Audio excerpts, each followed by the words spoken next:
It starts at noon, and I'm gonna hand it over to Tori, and he's gonna do your announcements and stuff. Okay? So, what is our content today? Bulletproofing your transactions. What's this mean? Keeping the deal together. Keeping the deal together. Yes. And it is harder than ever, isn't it? Yeah, you guys finding that? Yep. Okay, here are the statistics. Typically, this time of year, we have about 30% of our transactions falling apart. Cool. We are up 12% this year. 42% of the deals you put together will fall apart before they get to closing. Can you maybe define like what that means? Is that just the Means buyer they seller mutual release? correct. Okay. Mutual release. The deal goes pending and doesn't close. Okay, so this is what we're talking about. How do you keep these deals together? Yeah, Is that our market center or is that like that is the market. That is all of my board where that number is coming from. have our own sense? I don't, but Mark does. Yep. And I get a report of them every week, so we're seeing them go up. I don't have the exact number, but I will get that for you guys. Follow up. Okay, so I put up here, the easiest transaction to replace is the one that never falls apart. Right? We work too stinking hard to get these deals together, to find these clients, to get them under contract. We cannot lose them there. Right? Okay, so there are specific strategies. So let's first talk about why is this happening? Okay, why is it happening? Why are deals harder right now? Why are deals falling apart more? I think because in our culture, we share a lot of information and because we're doing so many transactions. And I don't think that's happening. So I don't think the expectation is being set correctly as we are shifting our market. Yes, shifting.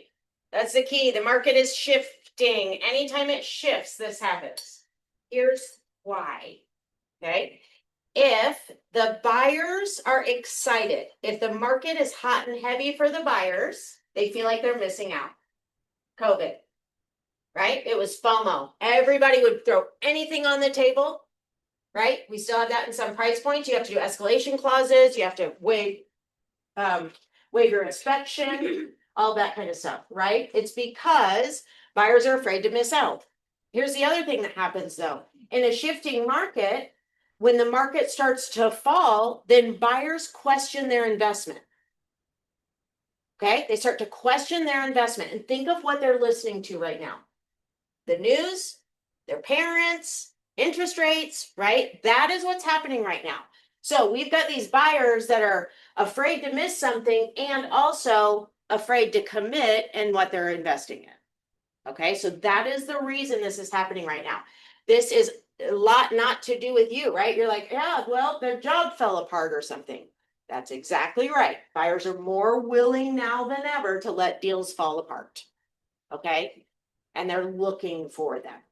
All right, they're not consciously looking for them. So don't think they're like manipulating you or trying. They're not trying. It's happening because of the shift. Okay, so what we're going to talk about today is, now this is the summary of shift tactic 12 in the shift book, Bulletproofing Your Transaction. This is a chapter, and the pricing chapter, when we were shifting last time, I would read every single week. The pricing chapter you need to read every single week until you've got it memorized. Okay, same with this bulletproofing one. All of the information in this chapter you need to be putting into your system, and you need a bulletproof no matter what market. Okay, so it's important. So let's talk about what that means. Okay, what kills your deals? Inspections. Appraisals. Emotion. Bad communication. Yep. Keep going. Buyer's remorse. Yep. Going from parents. Yeah.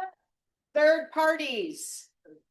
Okay, so these are the 6 places that things will fall apart. 6 places.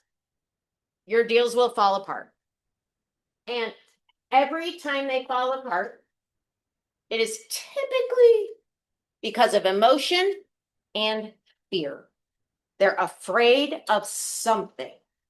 Okay, and what do they say? In the absence of information is fear. In the absence of information is fear. If your clients are scared, they don't have all the information.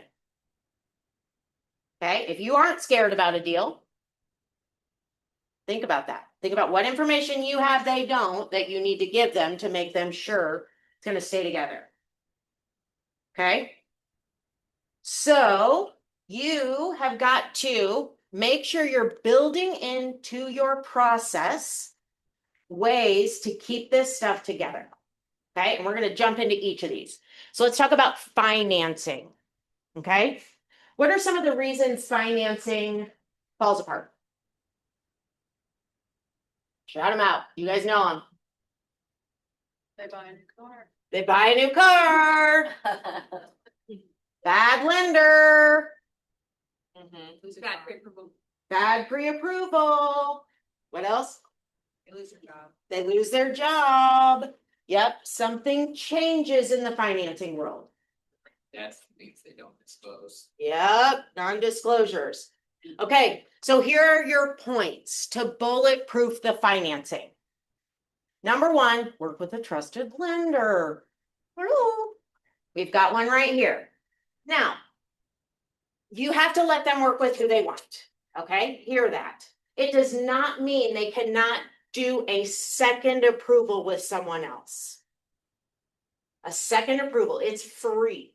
Okay, so what we used to do is if a client came to us and said, I would love to use my own lender, Uncle Buck, in wherever does loans, and I'd like him to be my lender. Great. I love Uncle Buck. We'll work with Uncle Buck. And if you don't mind, I find we have the most success when I don't know the lender, at least if we've run it through my proven lender, so that we have a backup plan if we need it. Okay, get a secondary approval. Okay, doesn't cost them anything. So if you get an offer, same for your sellers, if you get an offer with a lender that you are not familiar with, counter with, we would like a secondary approval from our lender. Okay, no fault of theirs. It is okay to ask, right? And that's how you bulletproof it. If you've got two opinions that they can get this thing to the table, you know you should have pretty well bulletproofed your financing, right? Make sure your buyers are fully underwritten. Okay, that's a huge thing. You've got to know what lenders you're working with and what type of underwriting they're doing for their buyers. Okay, they'll be happy. Brittany will be happy to walk you through what they do. Stay in close communication with the lender. It doesn't matter what side you're on, everybody. You have to be calling the lender. If the lender is not willing to talk to you, that's your first red flag. If you represent the seller and the lender is not willing to talk to you or you're right as the seller's agent, that's your first red flag. They should be happy to talk to you. They should be happy to vouch for their buyer. Okay, so make sure you're in constant communication with the lender. You want to beat them to the punch. Okay, you want to know if there's problems in the underwriting, the financing, and all that kind of stuff way before it happens. Okay. And how many of you have a do and don't list in your packets for what to do or not do when you're under contract for a house? This is for your buyers, right? They go out, they have a new house, they're so excited, and they're going to go buy furniture, and they might put it on a 12-month, same as cash. And our deal's dead. Okay, so you have to tell them that. Tell them that. Make sure they know what they can and cannot do when they're in contract to purchase a home. You have to walk them through it. Okay, so much of this stuff is staying ahead of it. Okay, the two strategies. Hold on, because I won't call them the right thing if I don't look. But the two strategies are early response and proactive prevention. Early response and proactive prevention. Okay, those are the two strategies in the chapter, and this is what all of this is. Okay, so what else on financing? Anything else we need to do there? Yeah. Just know whether it's Bark or your preferred lender, when you have the buyer, have the lender call the list agent and reassure that they're a great candidate. Mark does it very, very well. Yep. That's a great one, especially when you're in multiple offer situations. You want your lender calling that list agent and telling them you're good. You've got a good borrower. Okay. Awesome. Appraise. Oh, let's go to inspection next. Okay, inspection issues. Bleh. What typically kills inspections? Expectations. Not setting expectations, right? Let's talk through this. How many of you tell them how they're going to feel when they see the report for the first time? Right? That's setting the expectation. Mr. Seller, you are going to freak out. You're going to think, we all think you don't maintain your home for anything, and that the buyers feel like they're buying a money pit. That's how you're going to feel when you see this report. And I want to assure you that's okay. Do you ever send them a sample? Because you can get samples from sites, Absolutely. You can absolutely send them a sample of it. you know. Prep them ahead of time, right? For how they're going to feel, what they're going to see on the inspection. What are we looking for on inspections? How many of you have that conversation with them before we do the inspection? We're looking for things that affect the health and safety, the value and the habitability of the property. Use the words from the purchase agreement, right? And have them explain to you how it affects those things on the inspection. Here's the other thing. How many of you ask them, are you willing to move forward if this house stays in this exact condition today? That's good. Okay. Plan B. You need to know their plan B from the beginning. You have to know their plan B. First time you sit down with them, and if we fail at all of this, what is your plan B? You got to know that coming up. That'll tell you how motivated they are, how willing they are to make this thing go together, right? And how willing they are to fight through inspection issues. Okay, so tell them how they're going to feel. Tell them what we're looking for. What's the purpose of the inspection, right? Tell the buyers how they're going to feel when they see the inspection report. You're definitely going to feel like you're buying a money pit. This is going to be 27 pages of things that are wrong with this house, right? But it's for information purposes. Really set those expectations up front, okay? And make sure you get a feel as soon as they see that report, where are they on this? Do you want to keep it together? Do we need to go a different route? Are these things big enough that you may consider not moving forward? Is there anything on this list? If not done, you will not move forward. You've got to ask those direct questions, okay, to make sure that you're insulating for your inspections. Let's see if there's any other notes on there. Emotions low and solutions high. Okay, keep your emotions low and solutions high. I find every client likes to have options. Okay, you can do this, this, or this. And walking away is always an option. May not be the best option for them, but as long as they know it is always an option potentially, right? They might feel like they don't want to do it. Sometimes they feel like that's it because they feel like everybody wants to lock me in this deal. And as soon as they know you're not locking them in any deal, right? They might ease up a little. So keep their emotions low and your solutions for them high. Okay. Anything else on inspections? Oh, yes. Inspectionresponse.com. Write it down. Inspectionresponse.com. I'm going to have him come in and do a presentation for you guys. It's an AI on inspection reports. You put the report in and it's going to tell you what things are major. You can ask all sorts of questions. What would this repair look like? How would they fix it? How much is entailed? What kind of contractor would we need? It'll put your emails together for all your contractors. You say, I need roofing stuff. It's just going to create your roofing email. It does a ton of stuff. However, you at least need to be playing in it. You get 2 free reports. So grab a report, throw it in there, start playing, understand what it does and how it can help you. Okay. It can be a huge tool for bulletproofing your transactions, because when we're not responsible for telling them and a third party is telling them the information, sometimes it comes better, right, than just us. So when they can see that this isn't just me saying this, this is right, the true information. Can I add about inspection? Yes. For anybody who recently joined real estate, 'cause I'm sure the ones that have been here long enough know, please do not send your inspection report to the lender. That's Yeah. just don't do that. No, don't do that. Don't ever do that. Good one. Benita. I was showing houses yesterday and you're talking about setting expectations for the inspection. I felt like I was showing expectations during the showing because they're like, well, we need to do a door. And I said, that's cosmetic. You won't ask for that. You know, I mean, go Right. ahead, when you're showing, say, this is the kind of stuff we'll ask for. This is the kind of stuff that we will not ask for. This Yes. is not a major defect, is it makes it easier because they've heard it before. Well, Good that's why it's point. good to do a buyer consultation Mhm. or even Oh, start. yeah. with anybody. Yeah, consultations, right? All of this has to happen in your consultations because setting expectations, you have to set them up front. They need to hear it. They need once. more than once. You gotta show them, you gotta tell them. Yep, have it every which way.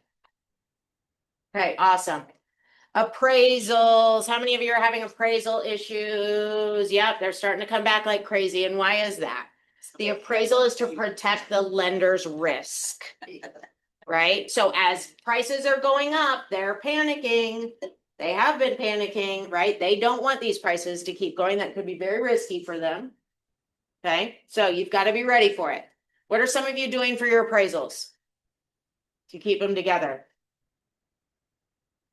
Remember the comps that you used to price it. Absolutely. So I recommend a packet for the appraiser put together and on the table for them when they arrive. We used to have a manila envelope that had the appraiser's name on it. What was in the envelope? Comps. You gotta have the comps you use to come to this price. Update. Updates. Yep, anything they've done to update the property, improve the value of it that the appraiser might not see. The market conditions. What was the market condition you were selling this property in? If you had 7 offers and this was the one you picked, make sure they know that. Right? That's important. If they don't know you had 7 offers, they're like, well, right? You got to tell them all this stuff. Okay? So, yes, sir? You, in the past, have just left it on the counter, or do you call or email with that information too? Or what? Yes. Do it all. Okay? Because again, we're talking about bulletproofing, right?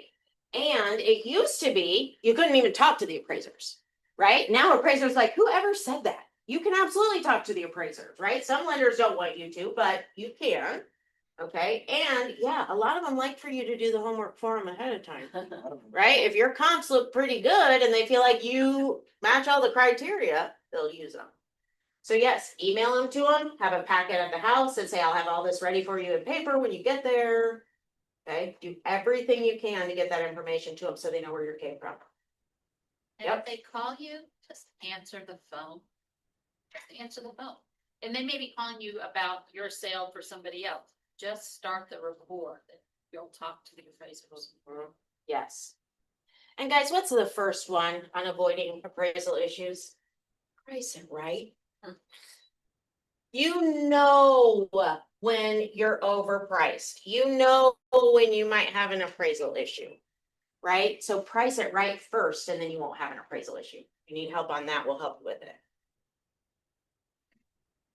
Making sure I didn't meet. Okay, and then appraisal gaps, right? We learned about appraisal gaps a few years ago. We never talked about appraisal gaps before that, but then it went crazy and it became a big deal, right? What happens if there's a gap in the appraisal? You need to be having that question anyway. Have that conversation with your client in every single market. What happens if the appraisal comes back lower? What is our plan B? Then when it happens, they're not surprised, right? Because you talk about here's what can happen on your appraisal. Set them up for it. Come back exactly at value, come back lower, and come back higher. How will you feel when any of those things happen? Well, if it comes back lower, okay, so what are we going to do? Okay, talk this stuff through with them to bulletproof this appraisal process. Okay, make sure they understand what it's for, why you're doing it, what the results you're looking for are, and how they're protected. Anything on appraisals? Okay, title and legal issues. Pre-title. I mean, that's a great one. You should absolutely be doing that if you can on every listing. Go ahead and pull title as early as possible. Do not wait on that. Okay, go ahead and get it done. Make sure you resolve everything. Make sure you're checking the tax records with the person who called you out to come list their house. Okay, you have to check that ownership stuff. Make sure who you're talking to is the right person. Okay, and the one on title. Okay, so do your research ahead of time. And always use a trusted title company. We have one of those also. Okay, so it is so important, so important, so important. That's a harder one. You can't really have a backup title company, right? Like you can a lender for free. However, make sure you're having those conversations with the other agent. Hey, I've never used this title company before. What's your plan if we start running into problems with them? Okay, discuss it. When you get the preliminary title, look it over. I'm working with a new agent first deal.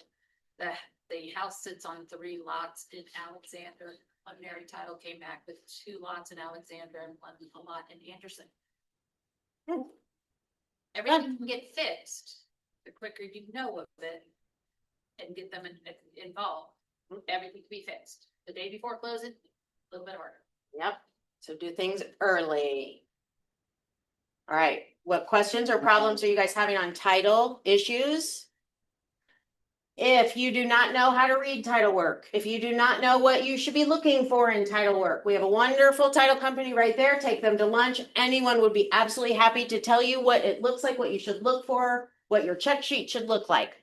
Okay, so make sure you understand title work, what it's for, right? And how you need to use it in Bulletproof for it. Or attend a Wednesday agent foundation meeting every Wednesday at 1 o'clock. There you go. Okay. Buyer's remorse. How many of you have experienced buyer's remorse? How many of you have experienced it right before closing? Just this week, I heard of someone right before closing. They're willing to give their earnest money up. They don't even care. Guys, it's because the market's shifting. They're scared, right? They're questioning their investment. What can you do for buyer's remorse? Number 1, tell them they're going to have it. Okay. I told every single person, congratulations, you just got your offer accepted. And guess what's going to happen? Tonight, you're going to wake up in the middle of the night. You're going to go, what did we do? I don't want this house. You're going to panic. Your stomach's going to be in knots, right? It's okay. Won't you text me? I've turned my ringer off. You're not going to bother me. And then we're going to talk in the morning about how you feel and what you're going through. Okay. Because what happens when you tell them that? When they wake up in the middle of the night, now what's going through their head? Not I'm panicked, but she warned me. Yep, Julie told me. Right? And then they go right back to sleep really nice. And I'll talk to her tomorrow. Yep, and I'll talk to her tomorrow. She's ready. She told me this was gonna happen. Right? Buyer's remorse is a real thing. And be checking in with them every step of the way. That constant communication. How are you feeling? Because when our buyers are loosey-goosey, they're again subconsciously looking for every way to get out of this transaction. So one little thing goes wrong and they're out. This doesn't get brought up much. Okay. But what are your thoughts on encouraging your buyer or encouraging the buyer via the seller to put up more? Yeah. Can you repeat that question? Yep, I'm going to. So what are the thoughts on putting up more earnest money? I will tell you, that's a great first solution when 42% of the transactions are falling apart. As a list agent, it's absolutely something I would be doing, and I would be explaining why. Transactions are falling apart at 42%, and more earnest money on the table might likely mean more commitment to get this to the table by your buyers. That's what I'm doing to protect my sellers. Yep, I think it's a great idea, James. I think you need to do that in order to protect the buyer. Well, true. Yep. Yep. The more they have up, right, the more likely they are to get the deal together. So more earnest money will keep it together. I was just saying, in some markets, there's actually 2 different almost earnest money deposits. So there's your initial earnest money deposit, and then there's your Post-inspection. post-inspection deposit as well. And that is non-refundable. Non-refundable, So yep. that you prevent we're past inspection, I'm upset about something, we're walking away. That I think is interesting because we have It seen is. that. Yep. Yep, that's in other states. Julie, I have a question. Yes, ma'am. For maybe somebody who's newer, you keep talking about the market is shifting, because Yes. it can shift in different directions. Yes. Can you elaborate into what direction it's going right now? Yes, so right now we are, so 2020 sent us into an extreme seller's market. Okay, what'd that mean?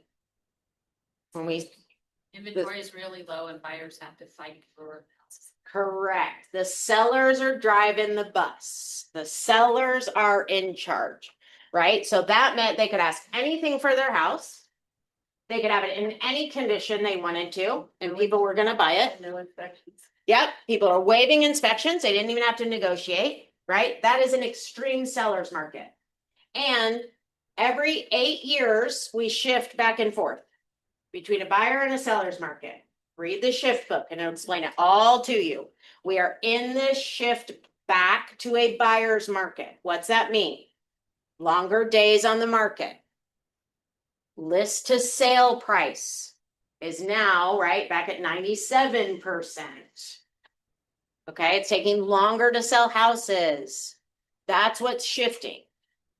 Fiverr Right. sends out a graphic every month that gives you the months of inventory, and this is 6 months still balanced. They're discussing that now. 4 to 6 was typically balanced. Under 4 months of inventory was a seller's market. Above is a buyer's market. Right, and then. Yep, and then transitional in the middle. And guys, we're in transition. That's the yuckiest time is transition, right? Because we don't know. It was real easy when we all knew it was a seller's market and everybody's doing the same dang thing, right? It was real easy when it was a buyer's market. We were all doing the same dang thing. Now we're not. Some are sellers, some are buyers, right? You could have 2 neighborhoods, different sections are seller versus buyer market. You've got to know your tiny little local markets and what's happening in those itty bitty micro markets to know, are you specifically selling in, or looking in a buyer and a seller's market? Yeah, but hugely important. Yes, Edith. So mine is just an interesting story because the husband came to closing, Okay, the wife didn't come. okay, They fought the night before. So closing hasn't. okay. So she said the clients fought the night before closing. Right. One husband came to closing, wife did not. And it didn't close. Another- Okay, so it took another week to close. Yeah, yeah. I mean, you guys, yeah, that can happen. Right? Emotions are high during a move. Yeah. And I'll tell you, if I had that happen once, that'd be a conversation I'm having with every client every time now. Hey, I had a client that fought the night before closing and didn't want to buy the house. And guess what happens when that happens? Okay, yeah. So one of the things, well, I'll get there. Okay, but keep that in mind. But yes, good. Okay, and our last one is our seller problems. Okay. So that is when sellers become unrealistic or hesitant. Right? So I always say we want a really, really, really confident buyer. That's our strongest buyer, is a confident buyer that's confident in the product that we're selling. Right? But they also have to be confident in the seller that's selling the product. Okay, so if you're not giving them the look that we're willing to work with you, it could kill your deal also. Okay. Okay. So here's all the ways that it's going to fall apart. Now let's talk about your strategies to bulletproof. Okay. So we're going to start. You've got 2: proactive prevention and early response. Both of these get built into your transactions. Okay. Did you hear that? Both of these get built into your transactions. Here's how we did it. You have a what's next, right? So preparing for your inspection. You have an email that goes out to them. Here's how to prepare for your inspection. I used to record a video also and send it along with that. I did one day where I sat in there and just recorded videos all day for all of our transactions so they heard my voice, right? Saying, here's what's going to happen in your inspection. Here's how you're going to feel when you receive that report. Here's what's going to happen the night of, right? All that kind of stuff. You have to build it into your process and make sure it happens every single time. And it isn't enough to just tell them. They got to hear it. They got to hear the care in your voice. Okay. So proactive prevention, outcome framing. right? What could likely be the outcome of this? If we have a bad inspection, what will we do? What might show up on this inspection that would worry you? Okay, so talking about what are we trying to achieve and is that happening? Okay, so making sure everybody is clear on the outcomes. Setting the expectations. We do a really bad job sometimes at setting the expectations for people. Okay, and that's a lot of what we're talking about. Set the expectations. What do you expect to see? A 70-page report on everything that's wrong with your house. It isn't a dual-sided sheet that they just say, looks good. Okay, tell them what to expect. Okay. Prepare alternatives, right? We talked about that. The plan B. You have to talk through the plan B. Make sure you know what will happen next. And then how many of you do this reassuring constantly? You need to. You've got to reassure them all the time. I am so excited about this house you bought. This inspection looks so good. It just makes me reiterate why we love this house so much and why this is such a great investment for you and your family. Reassure them they're making the right decision. Because again, remember, they're in fear and they're missing some information that makes them confident in that sale. Your reassuring them could be exactly what they need. Okay? Now let's go to the early response. Constant communication. Weekly buyer and seller updates.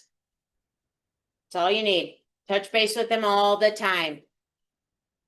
Okay, constant communication. You cannot talk to them enough. Okay, talk to them a lot. Inspect the expectations. We always say that, right? You have to inspect what you expect and make sure they are doing that same thing. Get back with them. Okay, we thought we might see this on the inspection. And yay, we didn't. Or oops, we did. Now what? Okay, so make sure that they're understanding those. Problem solving. What do we do now? Okay, this is a big one for realtors. We have a problem and oftentimes we get our emotions, right, going. We know our clients are going to get emotional and stuff. You have to stop right there and say, okay, it is what it is. What are we going to do now? Okay, what are we going to do now? And talk that through. You've got to solve the problem. And then this is the biggest one. You got to have your checklists. Okay, you have to have your contract to close tracking because you have to do the exact same thing every single time with every single person. That's the only way you make sure that nothing falls through the cracks. Okay, here's the other thing. All your checklists need to be live documents. Okay, when something goes wrong, right, when they fight the night before closing, now I've just put a check in my checklist. Let's check with them the week of closing and have a conversation about how emotions are going to be extremely high as you come up on closing. You're going to be stressed about money. You're going to be stressed about moving. You're going to be stressed about what's going in the new house. And a lot of the times people will be at their worst, right? So now you're going to build that into your process. Have I had the closing week emotion conversation? Okay. And that is how you bulletproof for everything. You change it. Something happens. You're like, great. It's never going to happen again. Right. It happened once to Edith and she will never, ever, ever have another client fight before closing and potentially risk it. Right. Because now she's going to build that into every transaction from here on out to keep it together. Okay. I think that was it. Let's see. Did I have anything after it? Oh, okay. And then your checklists. So these are all the checklists you need through your transaction. We've got great transaction coordinators here in the office for you. If you do not have good checklists, make sure you get them. Okay. And we as realtors like to keep a lot of stuff in our brains. We almost pride ourselves with that. Right? That's how things fall through the cracks. Okay, don't do it. Because you need more stuff in your brain. So get that stuff out and put it on paper and let your brain free up for everything else that you need to be thinking about and doing. Get your checklists on paper. It's the only way, again, you make sure nothing falls through the cracks. You can do that on command too. Yes.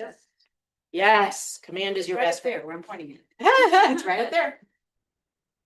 All right, questions on bulletproofing. Oh. Yeah, okay, there it is. Those are your key takeaways. Key takeaways. Stay ahead of your problems. Expect them. Expect them. That's the one thing we do wrong is assume it will all go right. I need you to change that mentality and assume it's going to all go wrong. If you plan for the worst, you'll be ready for the best.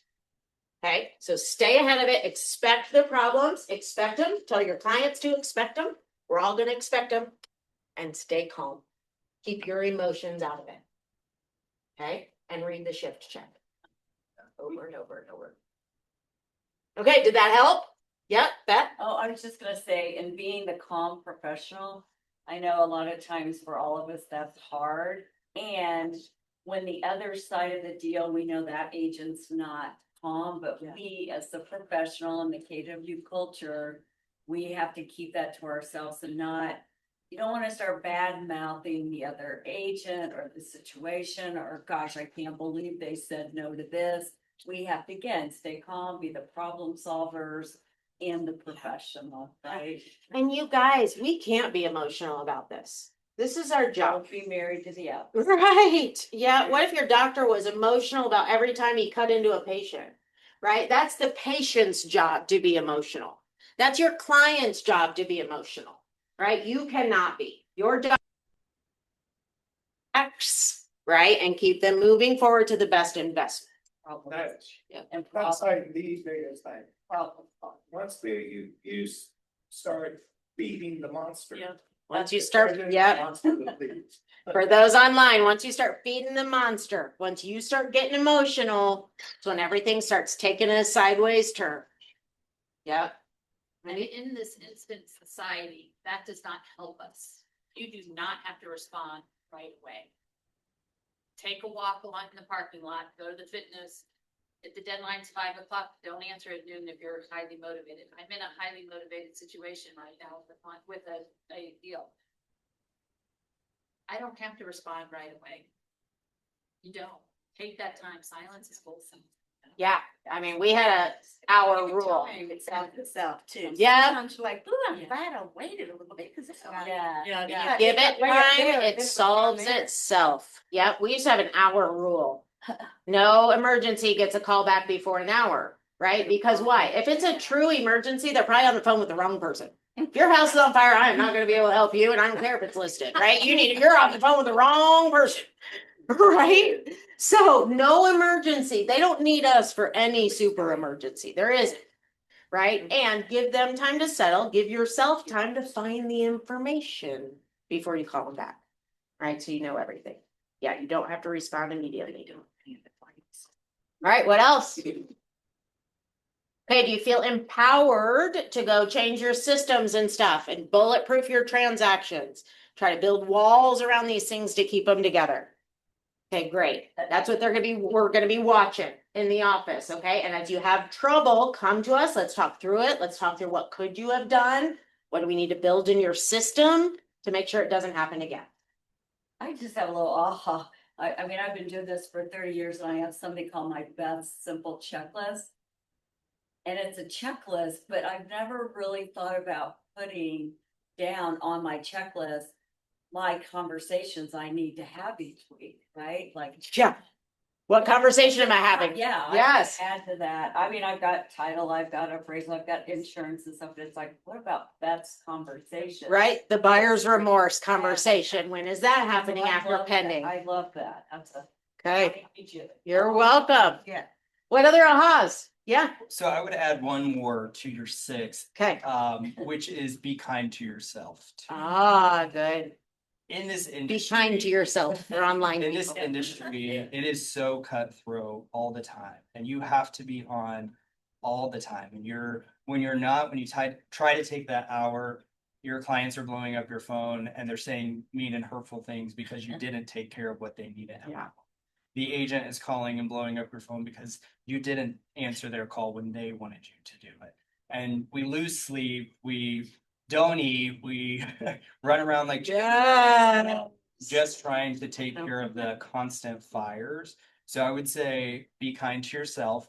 Take 2.5 months of vacation every year. Like, That's how Cam does it. like me. That's the only thing that keeps me sane. And so for me, it's a constant reminder of like, okay, I am doing a good job. I am good at what I do. So be kind to yourself as well, because everybody is going to have an opinion on how you should do your job, when you should do it. That's huge. And at the end of the day, you are the only person that gets to make those decisions. So Boom. Mic drop. Be kind to yourself, right? Be kind to yourself.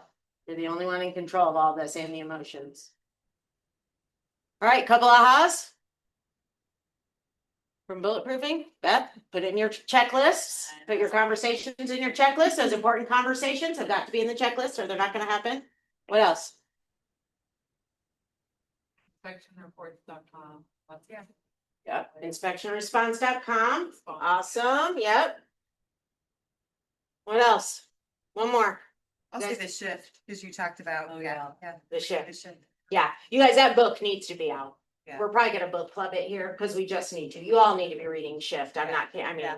I think we Yeah, have. And we sell copies. of yes, it. You can get them we've on got it Amazon. here. Yeah. Mine, I took to the Staples or whatever and had them spiral bind it because I use it so much. That and my MREA book are both spiral bound, so I can use them all the time. Okay. All right, you guys are awesome. I gotta run downtown. I'm gonna go represent us at my board. So have a great week. I'll see you guys later. Keep those deals together. Thank you. Thank you. Yes. We don't have a red dot, so I'm Absolutely assuming it's here. sorry. No, you're good. Yeah, any big wins throughout this week? Or just gratitude? Yeah. Ernest and I bought a property yesterday to flip, so it'll be our first one. Let's find it. So my motto is if you can't sell it, buy it or make somebody. So we try. Ernest has had this listing for like a year. When he was at his previous brokerage, it was at a much higher price. We talked about buying it then, and grateful that we didn't. We ended up getting it under contract with an investor who did what investors do and buy it for one price and then try to get you 20K lower. So what it exposed was that our sellers were willing to take it for a much lower price. So I said, why continue to let somebody else make the profit that we know is there? Let's just do it ourselves. So we found a hard money lender and made the numbers work. And we closed in 8 days. It was very fast. That's amazing. Yes. Yay. Where is it? Monon Yard. So 30th and the Monon. Great. Nice. Anyone else? Go for one more. No, my motto, don't give up till they give it to you. Say that louder. I just told him, don't, make somebody give you a win. Yeah, for gratitude. Okay, got it. Yeah, yeah. I'm grateful. I hurt my back last month and I'm finally feeling back to normal. I mean, anybody that's ever had a That's a back big injury one. knows. Yeah. So Yeah. that's- I'll go. Yeah. Perfect. So I've been doing this now for 16 months and I've mainly been a buyer's agent, but I have my second listing going live on Friday. Where is it? 79th Ditch. Nice. Yeah. Great. Yeah. Oasia will. At my house. Oh. Yes, around there. Well, there you go. Okay, so for newer agents, experienced agents, and any agent like out there that is just needing time to clean up your database, improve your skills, like we're working to have that space for you guys. So just saying, like, we've done a lot on like lead generation, you know, and even just clean up your database for this week. We're really just wanting to help you guys. And so it's just one of saying, like, we have a setup here at our office, you know, even 9:30, 10 o'clock, of just saying, like, we want you to come in. We want you to come in. We have people that will help have different conversations. Kim, who's like, I can't remember next week's topic. I'm losing my mind here. It's like, I think it is lead follow-up and just doing all the different things for lead follow-up. I do remember. Kim, you're good. Just looking. Yeah. So it's, Some more. yeah, so this week has been more about database, next week being more about lead follow-up. It is kind of in conjunction to what we've done with Breakthrough 120, but we're just realizing, guys, these are topics for all of us. In a shifting market, like it has never been more important to be pouring into your database, to be following up with those people and to be setting appointments, saying like that listings gives you leverage and you get listings through reaching out to your sphere, to different, open houses, all those things. Those are things that we're working through with you guys. So the more that you can engage with that, these are tools that we're providing to you for free. So take advantage of it and take advantage of us, I guess. So Person or virtual? Both, really. both. Yeah. Like we'll be in here. So yeah, we've got. Is online. Yeah, we've got all the material for you online, so I'll connect with you on that. So you can just kind of do it at your own pace, but it's also just saying like, we're gonna be here going over those different things. You'll see big welcome campers. I don't know if you've noticed, this is not just fun summer decorations, it's with a purpose. So, yeah. If you guys online have questions, you can reach out to Tori or Kim about. And next week is lead gen and follow up. Okay. Lead gen and follow up next week. Okay. Okay, guys, this is a great event. We're providing it again to you for free. AI is something that we're all probably using lightly or using at some, pace and even just diving in more. I personally have been learning a lot from Lauren Lucas and just really diving into Claude. It is an amazing powerhouse out there that is just, you're silly not to use it. And we want you to use it well, because the main thing with like AI is just saying garbage in, garbage out. So if you don't know the prompts, if you don't know the different pieces of information to give it, you're only going to get the lighthearted things that don't move the needle. So I would really encourage you guys, we're going to be hosting an event here Thursday, July 23rd. It is one where we can't do it on Zoom. It is a streamed event here, like we all have access. Yes. Recording. I don't know. Yeah, actually, yes. I think we are That's buying not the recording. package where it will be Yeah. recorded. Yes. Yeah. So we are buying the recording out there. We just can't Zoom it that day. It'll be Yeah. here, this space. Yeah. And So pretty much like the portion of the day, so you can come and go as you please.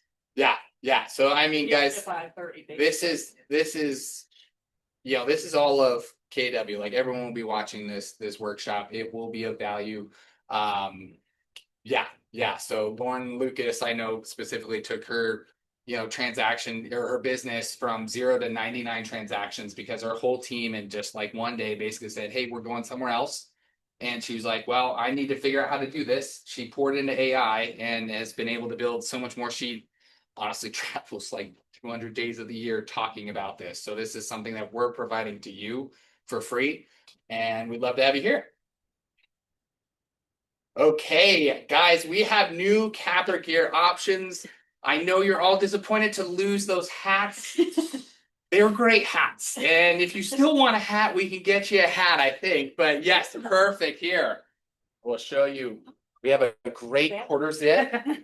This is clearly not my size, but it could be yours. And so if you have, you can get an amazing Keller Williams quarter zip here. And yeah. So pour into your business. If you would like to earn one of these t-shirts and say you haven't capped in the past, talk with me, talk with Julie. We'd love to get you there so you can, earn your shirt and get your picture on the wall. So So if you capped the last 6 months and haven't come seen us because we didn't have all of our sizes yet, come see Kim and I and we can give you one.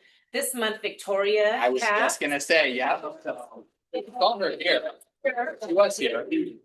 Is she here? She's closing deals. Yeah. So yeah. Mary, who just got up and walked out, she capped this month. Again, because they're doing deals. And Angela Delise. Yeah. Yeah. Perfect. So come see us. And if you wanna know how Victoria's done it, she's participating in summer camp as well. Yes, she is. It's been the main one here. So $1 Million Table, Wednesday, July 2nd. You will be receiving invitations to that. So be on the lookout. Actually open your emails, out there. And if you click on them, you'll find out if you're invited. So yeah. Wait, let me go back. How do you qualify for that? Oh, yes. You have to close $1 million in volume in a month. In the previous month. Yeah. So. Okay, Steve Salerno, home warranty with Armadillo. Not here? Nope. Okay. But yeah, so And then. We've got Brittany from the Kuchik team. I'll step out of the way, so. Okay. Yay. Hello, everybody. I'm Brittany Green, Agent Success Manager for Team Kuchik. Couple things. One is immediately following this at 12:30, please, please, please be sure to join us in the lookout. Whether you attended Tom Ferry or not, how many of you know who Tom Ferry is? Big deal. #1 real estate coach in the US. He presented here in Indianapolis and we had over 400 agents attend. It was an amazing event and he did provide amazing content. It was all day. If you were there, it was a lot, right? So how do you implement the different trainings that you're going to, right? You have all of these amazing resources that Keller Williams has to offer and that the market has to offer, but what are you doing to implement it, right? Because knowledge isn't just the power, implementation is, right? So you need to execute what you're learning, and that's what we'll be working on. Whether you attended Tom Ferry or not, you guys are all welcome to come in there. I decorated a little bit, put some stuff out there for you. So we'll go ahead and have that at 12:30 today. And then it would be great if when you guys ask for the next win, I can say, I had all these agents attend my implementation mastermind. Okay. So tomorrow, how many of you guys like Cooper's Hawk? Yay, Cooper's Hawk is awesome. Not only is the food great, but the content we'll be covering is amazing. We'll be going over, I mean, everything that we just talked about today, what Julie mentioned, it's a shifting market. How are you handling the changes that are happening, right? How are you overcoming the objections that you're hearing in the market, right? So we'll be covering some of that in today's implementation mastermind, but also tomorrow we'll be doing a second edition. So if you attended the first one, this is even more scripts that we will provide to you that can help you overcome the different objections that you're hearing in today's market. That's tomorrow at 11:30 at Cooper's Hawk.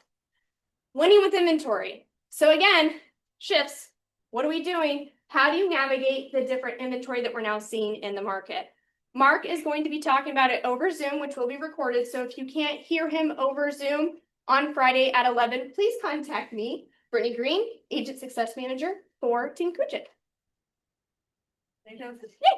And then I'll do one more thing I realized with, not for you, Britt, sorry. Yeah, thank you for us being there. We also, including cappers, we have new agent in our office. So Megan, not to put you on a spot, but I'm gonna put you on a spot. Yeah. You just recently joined, Yes. Cam's team. So can you just tell us where you came from, how long you've been in the business? And Yes. Yeah. So I came from a company called Mark Deagle Realty. I got my license 3 years ago. Started out in real estate investment, did that for a year. I think I closed like 16 deals my first year doing real estate investment. And then came over to Mark Deagle Realty, was there for 2 years. And then last year I helped 36 families get to the closing table. And then this year I'm kind of starting over because over at Mark Deagle Realty, it was very lead heavy. So I was used to going on lead calls. And so now I'm learning to work my sphere of influence. So if anybody has any clients they don't want to work with, or they're in an area they're not interested in, or you have any open houses, I'm willing to get my hands dirty and kind of get back into the sandbox and do what I got to do to get my sphere. So if you guys need help with anything, again, open houses, leads you don't want to drive to, more than happy to collaborate and help out with anything you need. So welcome. Well, welcome. I don't think that's the only new agent here in the office right now. So yeah, and I joined with Cam. yeah.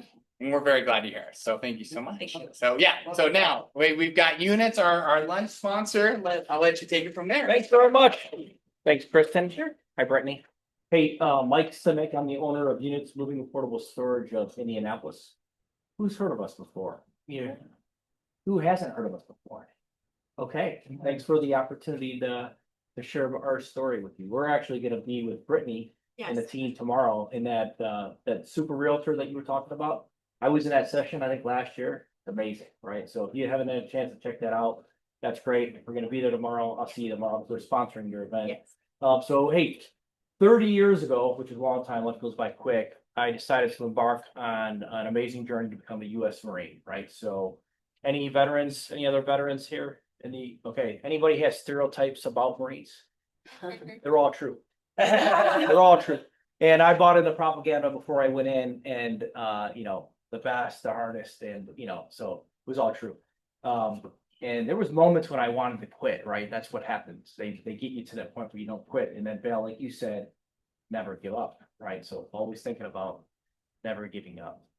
And over those 30 years, I learned some lessons. I want to share some of those lessons with you. You probably didn't think you guys were getting a Marine Corps leadership discussion today, but that's what I'm going to give you.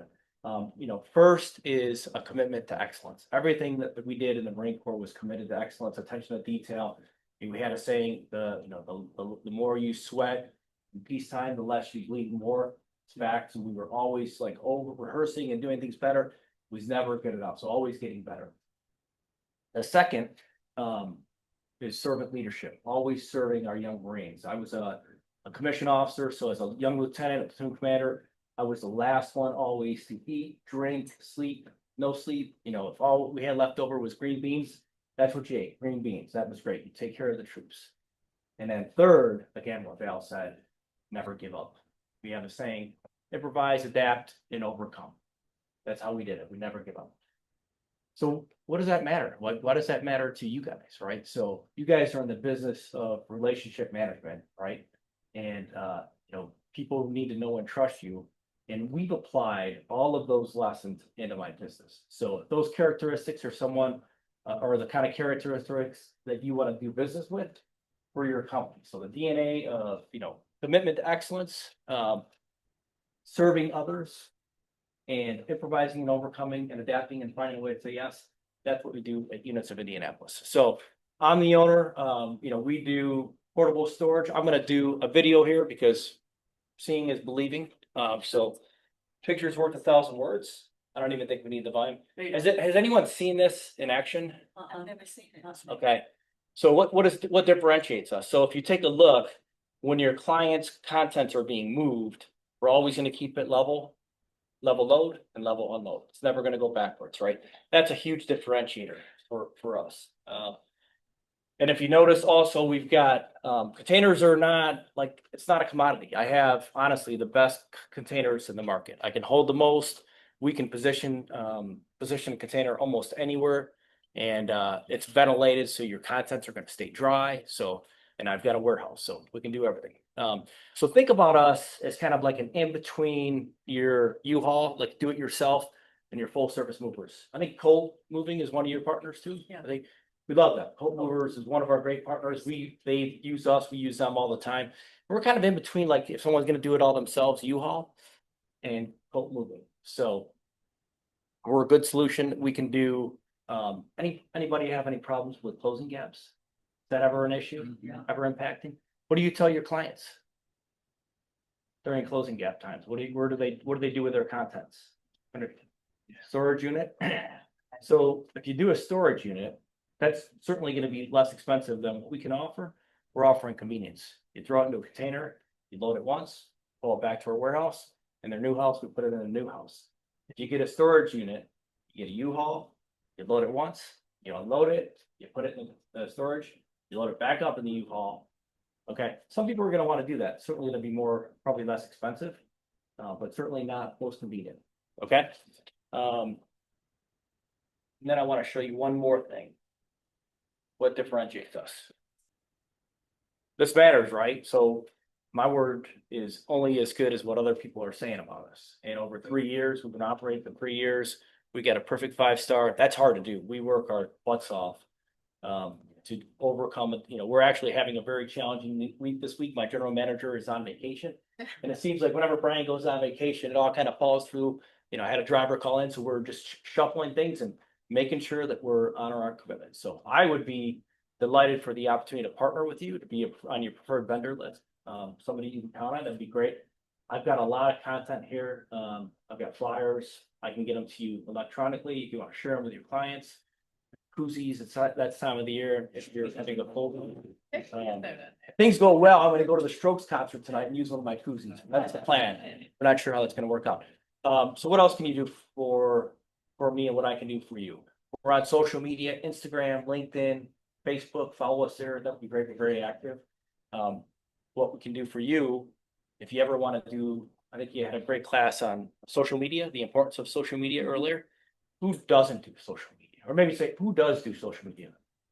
We would be delighted if you guys wanted to do a realtor profile on you. So if you wanted us to do a realtor profile, we're gonna start that probably going into one per week. We do, if you haven't take a look at what we do testimonial Tuesdays. We'll probably do one with you tomorrow. And we'd be happy to do a realtor profile that will get your content in front of all of our customers, which would be good. So, and then finally, if you guys probably, I think I have most of you in my CRM, but you talked about the importance of a CRM, right? You are my prospects and my clients. I would love to have your business card before you leave. I'd love to hand off my koozie, swap a business card, and enjoy lunch. I'll open it up to any questions you might have for me. Yes, sir. A little offset, but Sure. you go to OCS in Quantico. Yes, sir. I did. I'd love to talk to you offline. Let's go. If it's about a friend or a family member, the answer is yes, and I can help them get prepared. And then will you be hanging around? I'm sorry? Or will you be hanging around for lunch Yeah. for a bit? Yeah. Okay, well, Sure. why don't you guys grab lunch, and if you want to pop by, and connect with him for units, that'd be great. But I think it was Jimmy John's. I think I saw. Jimmy John's, we got Jimmy John's. Yeah, so Yep. got plenty of food back in the kitchen. I have one more Oh, thing. thank you. Yeah, so yeah, absolutely.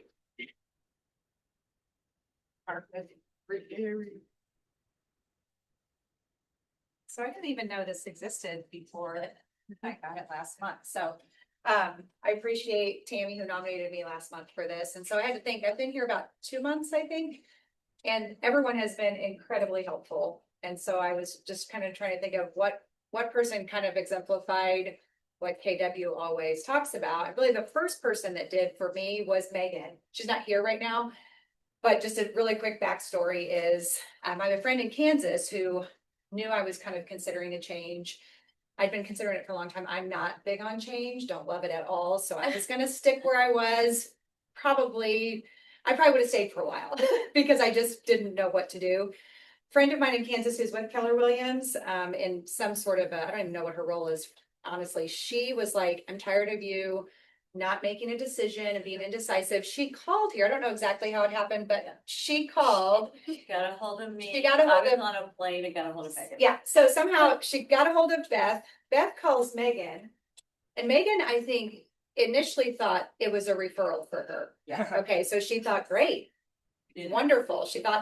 She calls me at my house and I start to she's like, this is Megan Porterfield with Keller Williams. And she tells me, and I was like, oh my gosh, my friend literally called this office, randomly just picks Carmel office and calls. And I start telling her, like, well, it's not a referral, I'm actually an agent and blah, blah, blah. So we start talking. She's like, I'd love to meet you and like go to coffee with you and just tell you all about Keller Williams. She had nothing to gain from that. Do you know what I mean? Like she just basically just shared about Keller Williams, why she loves it, why she came back to Keller Williams, spent a lot of time talking to me. And it was one of the main reasons that I did join. I did talk to Julie after that, but Megan just as an agent, even after she found out I was just an agent and she would get nothing from it, she still took me to Starbucks, met with me. It meant a ton. And then when I first came here, I literally didn't know anyone, had a huge listing coming up. And I was like, I needed help pricing it. And I was like, I have no idea who to ask. I don't know who's gonna come help me. She came and just walked the property with me. And again, nothing to gain from that. There was no commission coming to her on that. So honestly, it showed a lot. So I think that she deserves this. Okay. That should be it. Yeah, mine should be in the back Hey, now. well, thank you so much, guys. Appreciate you coming and engaging. So Thanks, guys. go grab lunch. Good day.